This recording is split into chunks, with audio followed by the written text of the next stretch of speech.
sisa makanan kan suka numpuk tuh. Tambah lagi misalnya dia kebiasaan merokok atau ngopi gitu kan.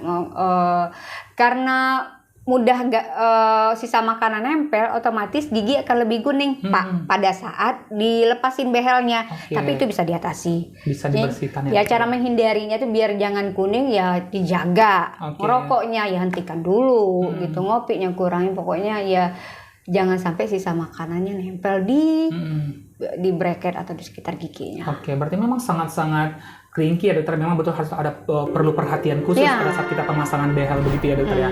Nah,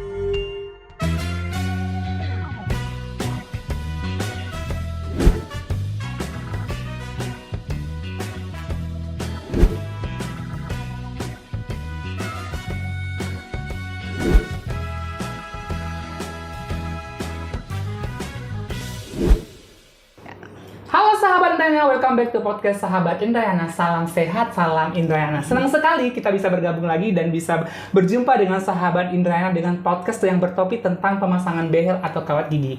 Dan tentunya kita kedatangan pembicara atau narasumber yang begitu cantik. Halo dokter. Halo. Ketemu lagi. Ya ketemu ya tiap hari. Perkenalan dulu dokter dengan sahabat Indrayana di rumah. Halo, saya dokter Gigi Rika di Klinik Indrajana. Ini dok, sangat menarik karena kita akan bahas tentang meratakan gigi dengan menggunakan behel atau kawat gigi yang dikenal di masyarakat kita. Nah, kalau dibahas nih dok, tren behel dan kawat gigi ini sebenarnya dari tahun ke tahun sangat meningkat. Selain untuk memperbaiki gigi, alasan lain juga ternyata untuk estetika. Kalau kita boleh tahu nih dok, apa sih yang dimaksud dengan behel atau kawat gigi ini dokter? Behel atau kawat gigi ini suatu cara yang dipakai dokter gigi untuk merapikan gigi yang berbahan metal. Jadi salah satu cara dari dokter gigi untuk merapikan gigi. Satu alat lah ya, alat yang digunakan dokter gigi untuk merapikan gigi. Suatu alat atau suatu buah metode yang memang digunakan dokter gigi untuk merapikan gigi ya dokter ya. Nah, kalau boleh kita tahu Bu, dokter, indikasi pemasangan behel ini seperti apa? Untuk orang yang seperti apa? Kalau indikasi untuk behel itu ya pasti karena giginya berantakan, atau giginya maju, atau giginya mundur, pokoknya atau giginya crowded. Ada yang gigitannya menyamping, ada gigitannya ketemu begini nih, harusnya normalnya begini, dia ketemu itu. Jadi kalau memang giginya udah nggak rapi, otomatis sudah ada indikasi untuk pakai behel gitu. Sangat menarik nih sahabat Indrayana. Nah, kita survei beberapa pemasangan behel bentuknya beda-beda nih dokter. Nah, apakah ada memang jenis-jenis pemasangan behel atau bentuk behel yang dikhususkan untuk beberapa kasus? Nah, dokter boleh share nggak jenis-jenis behel? Oh ya, macam-macam behel itu ada. Jadi yang pertama itu kayak behel yang biasa kita lihat yang kayak dari metal itu namanya behel konvensional. Terus ada yang seramik gitu. Terus ada yang pemasangan behelnya di lingual, yang di bagian dalam, jadi nggak kelihatan dari luar. Terus ada yang namanya behel Damon System. Terus ada lagi yang tren sekarang nih yang terbaru namanya Invisalign. Gitu. Nah, yang menarik nih berarti memang jenis behel ini sahabat Indrayana sangat banyak sehingga memang setelah kita lihat kok behelnya beda, kok ini bentuknya seperti ini gitu ya dokter. Nah, yang perlu kita tanyakan lagi sama dokter nih, apakah pemasangan behel misalkan dia seramik, apakah dia konvensional itu khusus untuk kasus ini atau khusus untuk kasus ini, apa bagaimana dokter? Atau sama saja? Kalau misalnya kayak keramik ya kan tergantung kebutuhan nih. Ada yang orang saya nggak mau kelihatan, kalau misalnya konvensional kan kelihatan tuh dari baja gitu kan. Jadi saya nggak mau kelihatan, saya maunya yang lebih estetis, bisa milih seramik. Atau saya nggak mau kelihatan yang ada kelihatan behelnya, bisa kita yang pasang di lingual, namanya behel di lingual. Ada juga yang namanya Damon System tuh yang tanpa pencabutan, jadi nggak perlu. Jadi kalau yang konvensional pakai karet elastis, kalau Damon enggak. Terus ada lagi yang Invisalign atau eyeliner itu tuh, nah itu yang nggak perlu kunjungan ke dokter, itu lebih bagus tuh yang terbaru gitu. Cuman indikasi semua behel itu mau konvensional maupun sampai eyeliner gitu, untuk semua kasus bisa. Bisa dipakai. Tergantung si pasien, kondisi si pasien maunya seperti apa. Berarti memang ada kondisi-kondisi seorang pasien bisa merequest terhadap dokter gigi, saya mau seperti ini ya dokter ya. Yang perlu ditanyakan lah, di antara jenis behel tersebut mana yang paling maksimal jika dokter melihat kondisinya, atau memang behel mana yang biasanya paling maksimal bekerja untuk memperbaiki gigi seseorang? Sebenarnya sama aja, cuman kan bahannya aja bentuknya bentuknya terus estetis. Pemilihan pasien kadang ada misalnya kayak pasiennya yang sering bicara di depan umum kan maunya estetisnya nggak kelihatan pakai behel. Bisa dipakai yang seramik atau yang nggak mau kelihatan sama sekali behelnya bisa dipasang. Cuma sebenarnya tergantung maunya si pasien. Cuma setiap kasus mau giginya berantakan, mau giginya baju, jenis apa aja bisa. Cuman tergantung kebutuhan pasien. Saya maunya sangat tambah juga cuan ya. Kalau misalnya kondisi duitnya segini, misalnya pakai ini atau misalnya gini, saya maunya lebih estetis atau ya mau keinginan pasien dah gitu. Cuma untuk semua kasus, semua behel bisa. Oke, gitu. jadi memang jenis behel tersebut sangat membantu untuk proses penyembuhan. Oke, yang berikutnya ada berapa lama pemasangan behel? Ini tuh jadi pertanyaan. Kadang ada orang udah tahun tetapnya pakai behel ya. Ada yang sampai 3 tahun tetap pakai behel. Apakah memang lama pemasangan behel selama itu atau seperti apa, dokter? Sebenarnya kalau misalnya behel konvensional yang dari metal itu atau keramik itu biasanya 1-3 tahun udah selesai, tergantung kasus. Tergantung kondisi gigi pasiennya masing-masing. Cuma rata-rata 1-3 tahun. Cuma tergantung kalau si pasiennya kalau yang Invisalign yang eyeliner itu bisa 8 bulan atau sampai setahun. Iya, lebih cepat gitu. Cuman gini, mau lama mau cepat tergantung si pasien. Misalnya dokternya mengajar kontrolnya segini sekali segini ya. Cuma kalau si pasiennya tidak bisa bekerja sama atau berkomitmen. Iya, atau misalnya mungkin karena kesibukan atau apa akhirnya bolong-bolong loncat-loncat kontrolnya otomatis makin lama. Tapi kalau dia si pasiennya sesuai dengan instruksi anjurannya maka bisa lebih cepat gitu. Oke, berarti memang harus ada kerjasama antara dokter giginya dengan pasien untuk memperbaiki gigi lebih cepat sembuh dan lebih cepat rapi. Biasanya berikutnya dokter yang sangat menarik, usia untuk dianjurkan pemasangan behel ini.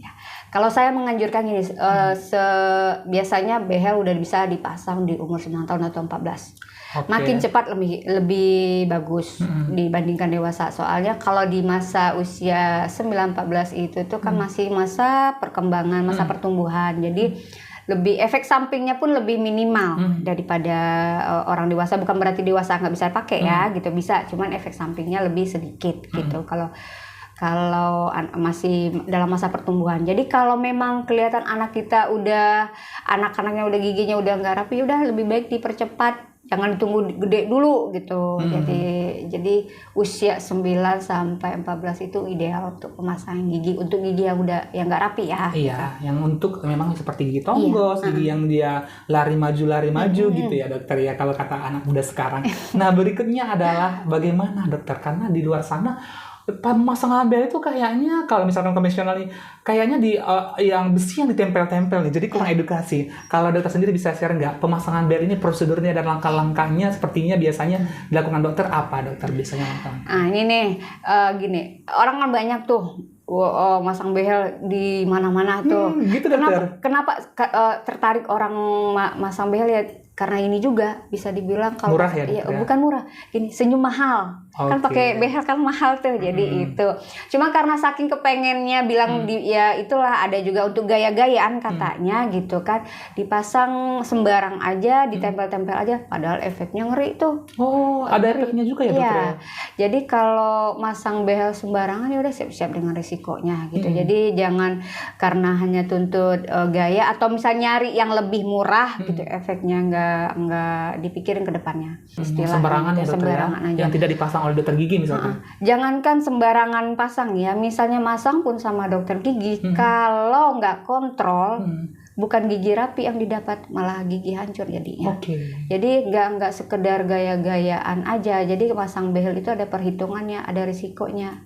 Manfaatnya banyak, risikonya juga ada. Jadi nggak bisa mau gue aja gitu, karena duit gue ada nih gue pasang aja gitu, atau gue mending gue sendiri aja, toh banyak dijual di online gitu kan. Iya, tinggal check out gitu ya dokter. Iya, padahal sementara pemasangnya itu ada pengukuran loh. Nah gitu, jadi resikonya juga banyak. Oke, berarti tadi dokter menekankan pemasangan itu ada ukuran loh. Berarti memang pemasangan behel ini memang langkahnya sangat sistematis ya dokter ya. Dokter bisa share nggak pertama apa yang harus dilakukan pasien, apa yang dilakukan dokter pada saat pemasangan? Apakah ada perlu cetak tengkorak gigi atau seperti apa dokter? Jadi kalau sama saya ya, pertama pasien datang itu tuh saya akan menjelaskan dulu, saya akan tanya, lihat kondisinya dan tanya kenapa dia mau gitu. Kalau misalnya nggak terlalu parah ngapain gitu kan. Cuman kalau misalnya memang harus diperbaiki, memang harus dirapikan gitu kan, kita pasang. Saya akan jelasin nih efeknya gini gitu.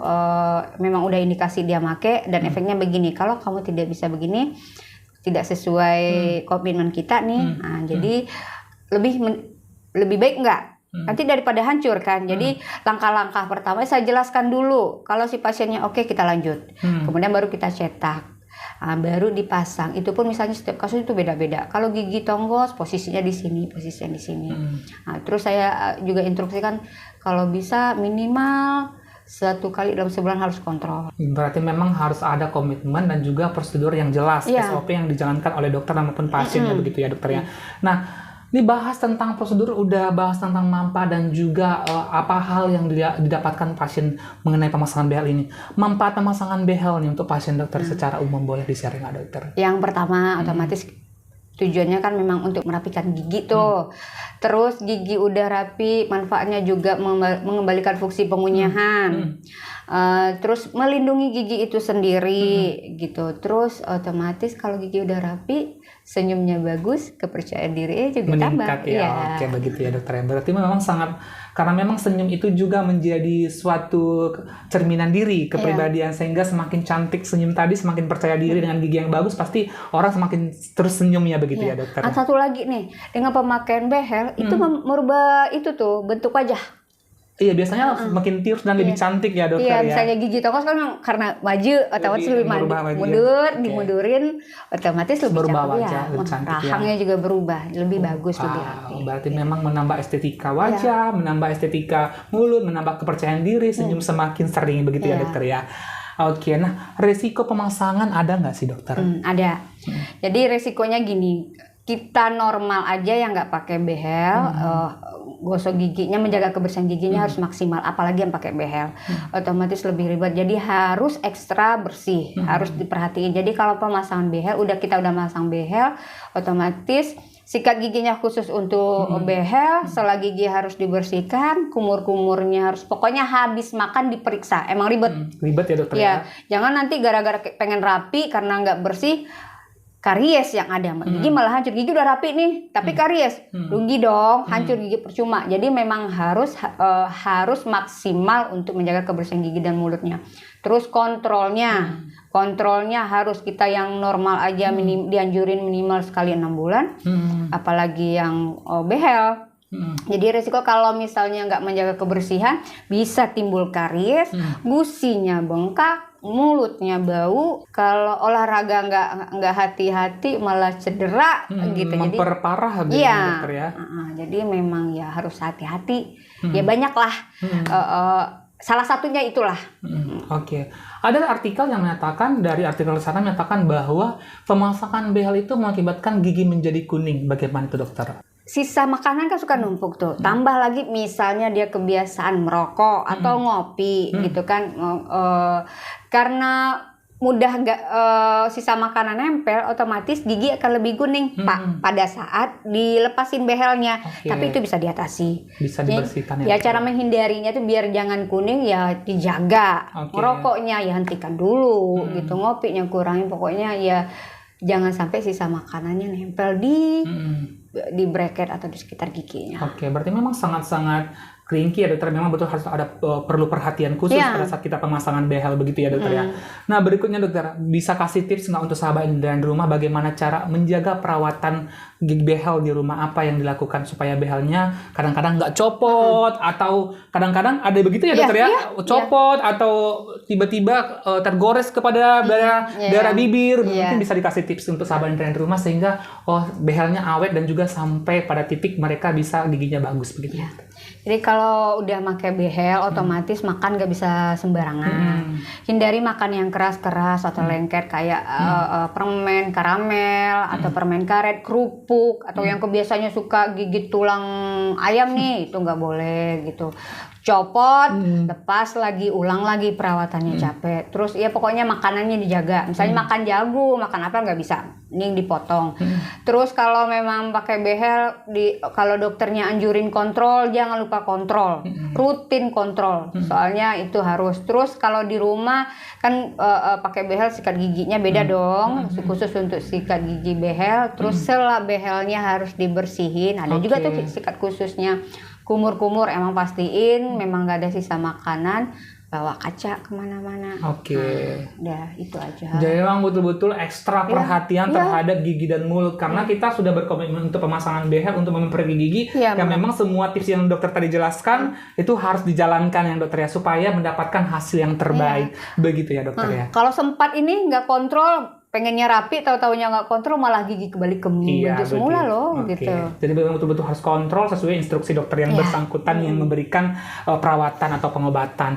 Nih, penutupan nih dokter, apa kesimpulan dari kita terhadap topik kita hari ini tentang behel atau kawat gigi untuk sahabat Indra di rumah sehingga sahabat Indra di rumah semakin yakin untuk memperbaiki gigi dengan metode seperti misalkan behel. Silakan dokter.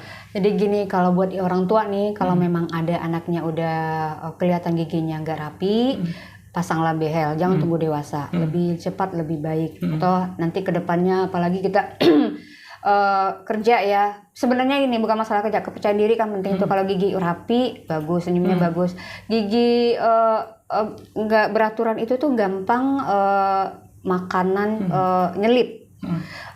Jadi kalau memang udah nggak kelihatan rapi giginya, kalau bisa lebih cepat lebih baik dibehelin gitu, jangan ditunggu dewasa. Terus kalau memang udah pasang behel, mau pasang behel tergantung mau pilih yang mana, mau yang lebih estetis atau sesuai kebutuhan. Kalau misalnya mau lebih cepat bisa tuh Invisalign atau aligner itu.